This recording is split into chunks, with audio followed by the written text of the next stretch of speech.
Mughira ड्यामको अवलोकनमा चाहिँ रमाइलोसँग बिताइरहेको छौँ। आजको दिन यति जान्छ होला। रमाइलो पो रह्यो। एकान्त कता कता उठ्न जाने। ल यसरी जेटिस्की गरेर सर गर्न पनि पाइँदो रहेछ यहाँ। त्यो राम्रो अन्त नेपाल बिर्साइदिने छ के भ्यू त यहाँ। नेपालै डाँडा काँडा ट्याक्क लाएर पानी ताल धेरै टाढा पनि छैन नजिकै। ल कहाँ पुग्नु भयो बुवा? नेपाल? नेपालको फेवाताल पुग्नु भयो? ल मुगेरा ड्याम।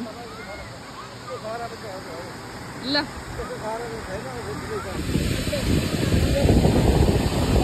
यस्तो छोरा त छैन होइन। ल जेटिस्कीहरू